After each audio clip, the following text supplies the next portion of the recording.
పెద్ద హీరో, ఏళ్ల తరబడి #1 పొజిషన్, కోట్ల కొద్దీ అభిమాన సందోహం.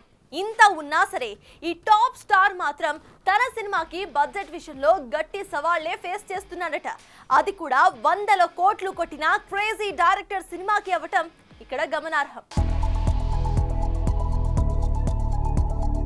ఒకప్పుడు ఇండస్ట్రీని ఒంటె చేత్తో ఏలిన మెగాస్టార్ కి ఇప్పుడు బడ్జెట్ సమస్యలు వచ్చి పడుతున్నాయా? ఒకప్పుడు బిగ్గర్ దెన్ బచ్చన్ అంటూ తొలిసారి ₹1 కోటి తీసుకున్న చిరుకి ఇప్పుడు అడిగినంత డబ్బు ఇవ్వడానికి మేకర్స్ వెనకడుగు వేస్తున్నారా? ప్రస్తుత పరిస్థితుల్ని చూస్తే అలాగే కనిపిస్తుంది. పాలిటిక్స్ నుండి కంబ్యాక్ ఇచ్చిన తర్వాత చిరు మునుపటి స్థాయిలో మెరిపించలేకపోతున్నాడు అన్నది వాస్తవం. సాలిడ్ గా ఈ సినిమా హిట్ అవుతుందని చెప్పలేని పరిస్థితి. ఖైదీ 150 బాగానే ఆడినా ఆ తర్వాత వచ్చిన సైరా పర్వాలేదనిపించినా కాస్ట్ ఫెయిల్యూర్ అన్న మాటలు వినిపించాయి.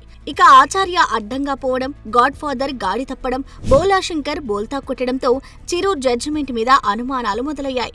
వాల్తీరు వీరయ్యతో పర్వాలేదనిపించినా మెగా రేంజ్ లో కలెక్షన్లు కొల్లగొట్టలేదన్నది కాదనలేని సత్యం. దీంతో కుర్ర హీరోలే 25-50 అంటూ డిమాండ్ చేస్తుంటే చిరు మాత్రం ఇచ్చినంత తీసుకోవాల్సిన పరిస్థితి.